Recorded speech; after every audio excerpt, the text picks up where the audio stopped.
Good morning, ladies and gentlemen. Nick Menken back here with Slash Sports. Today is July 24, 2024.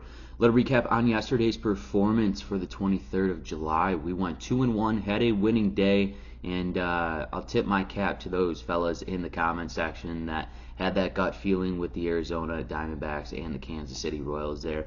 I'll tell you what, too, I had that feeling about a couple hours after I did the video.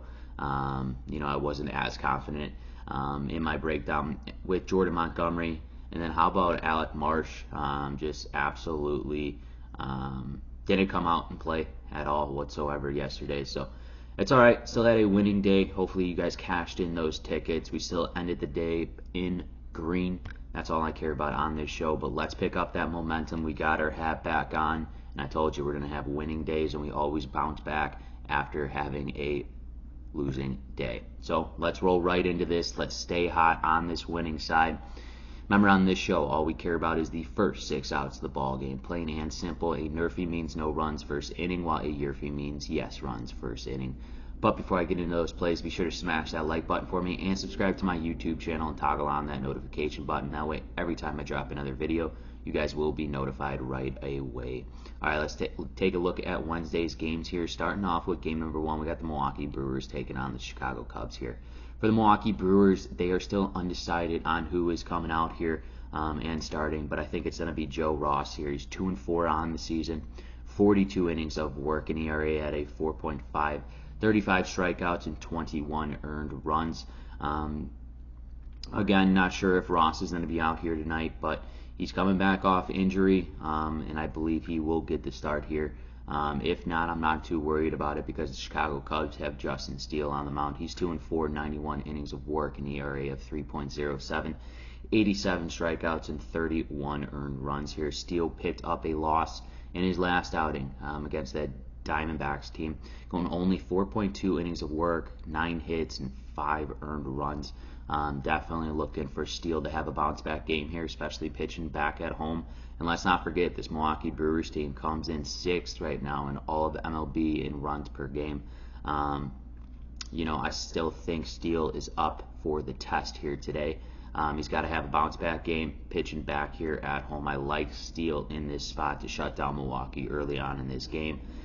Joe, on the other hand, Joe Ross, he hasn't pitched since May 20th here. If he is starting against the Brewers, but I'm not too worried about it as the Chicago Cubs offense has been lacking in run production, especially right out of the gates here. That's why in game number 1 between the Milwaukee Brewers and the Chicago Cubs, we're smacking the NRFI, no runs first inning.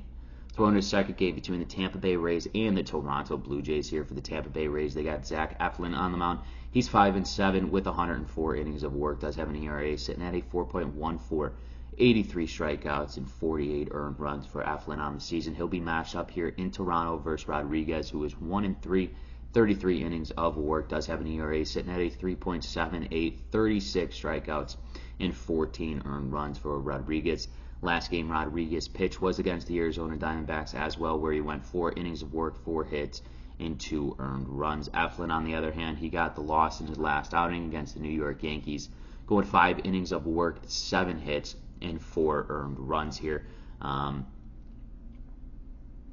think Eflin's going to come out and he's going to compete for sure. And then Rodriguez, I was looking at his strikeouts props as well. Believe it's at 4.5 here. I think he'll reach that standpoint against this Tampa Bay Rays team who struggles against right-handed pitching too. In Tampa Bay, or Toronto Blue Jays is one of the worst teams to score in the first inning in all of baseball. So that's why in game number 2 between the Tampa Bay Rays and the Toronto Blue Jays, we are smacking the NRFI also. No runs first inning. Let's take a look at our third and final game between the Detroit Tigers and the Cleveland Guardians here. For Detroit Tigers, they got Jack Flaherty on the mound. He's 7-5, 100 innings of work, and ERA sitting at a 3.13, 127 strikeouts on the season for Flaherty. He's easily over a strikeout here per inning, and 35 earned runs here for Jack. He'll be matched up here in Cleveland versus Tanner Baby.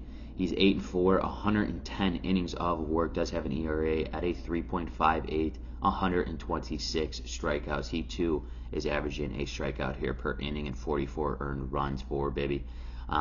Let's throw a little facts here. Bibby is 13-7 on NRFIs, no runs first inning this season, and 7-3 at home.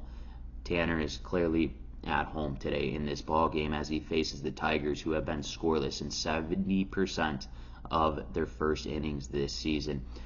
Tanner Bibby ranks 83rd percentile in strikeout percent. That's very good for a starting pitcher. Jack Flaherty, on the other hand, for the Tigers, his NRFI record this season is 13-4 and 7-3 on the road. Here he's clearly pitching on the road, and he's facing this Guardians team who is scoreless in 73% of their first innings, and they haven't scored in 10 straight games, this Cleveland Guardians team, in the first inning. That is why we are smacking the NRFI in game number 3 between the Detroit Tigers and the Cleveland Guardians. Let's take a recap of the games I've selected for you today. Game number 1 between the Milwaukee Brewers and the Chicago Cubs. We are smacking the NRFI. Game number 2 between the Tampa Bay Rays and the Toronto Blue Jays. We are also smacking the NRFI. No runs first inning. In our third and final game between the Detroit Tigers and the Cleveland Guardians, we are also smacking the NRFI. No runs first inning. Once again, ladies and gentlemen, this is Nick Menken with Splash Sports. If you have not done so, smack that like button for me. Helps me out a ton and cost you none. And make sure to go follow me over on X at Nick Menken. We're back on the winning side. Let's keep it up and let's cash in tickets. Best of luck and best bets.